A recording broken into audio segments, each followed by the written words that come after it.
করলেন যে এই মূর্তি প্রতিষ্ঠা করব কি করে, এই মূর্তি প্রতিষ্ঠা কারে দিয়ে করব এবং কিভাবে কি করব।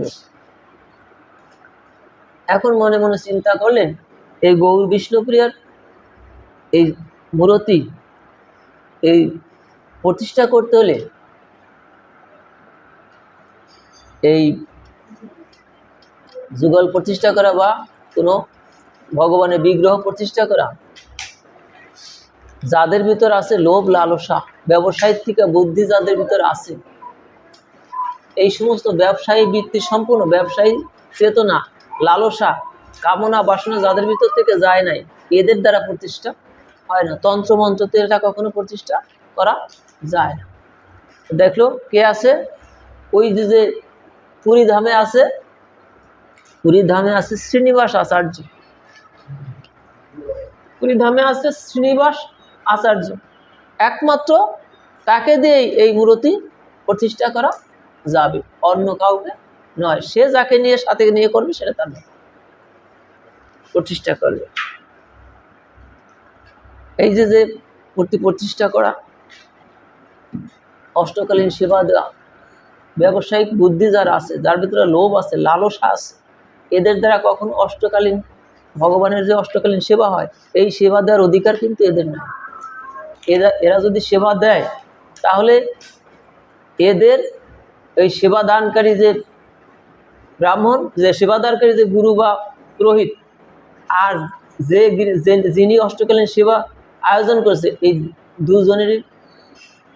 দুজনেরই অপরাধ হয়, দুইজনই সমান অপরাধী হয়। যার ভিতর আছে এই ব্যবসায়িক চিন্তা, ব্যবসায়িক বুদ্ধি, লোভ আছে, লালসা আছে, এদের দিয়ে অষ্টকালীন সেবা দেওয়ার বিধি নাই। জানি তাই জয় গুরু হরি, অধিকার নাই এদের, অনধিকার চর্চা। আর যে দিচ্ছে উভয় কার্যকর্তারও পাপ হয়, এর হয়। এই বিচারে শেষ পর্যন্ত শ্রীনিবাস আচার্যকে উনি বেছে নিলেন, তাকে তার দ্বারাই প্রতিষ্ঠা করা সম্ভব। দিন ঠিক করলেন কখন, যে যে গৌর পূর্ণিমা আসবে ওই দিন প্রতিষ্ঠা করতে হবে। এইবার শ্রীনিবাস আচার্যের নিকটে উনি ছুটে গেলেন। শ্রীনিবাস আচার্য তাকে কথা দিলেন, শ্রীনিবাস আচার্য তাকে কথা দিলেন, হ্যাঁ তোমার গৌর বিষ্ণুপ্রিয়া যুগল প্রতিষ্ঠা হবে। এখন শ্রীনিবাস আচার্য তাকে নিয়ে ওই প্রতিষ্ঠা করবেন, সেইটা তিনি ঠিক করলেন। এক এক করে সব উনি পার্ষদ নিয়ে আসলেন। কে কে আসলেন,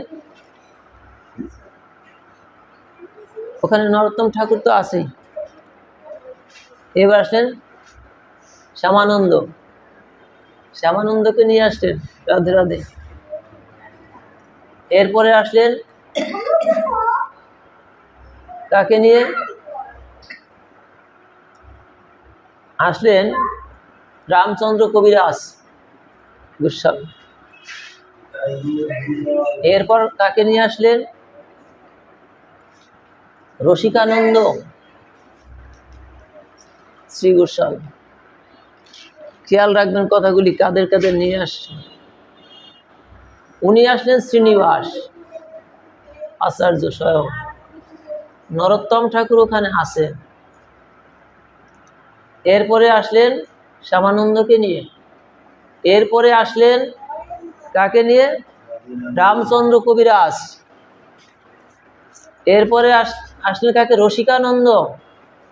একটু লক্ষ্য করে কথাগুলি শ্রবণ করি,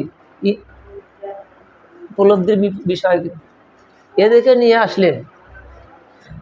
এইবার গৌর বিষ্ণুপ্রিয়ার এই মূর্তি যখন প্রতিষ্ঠা হলো,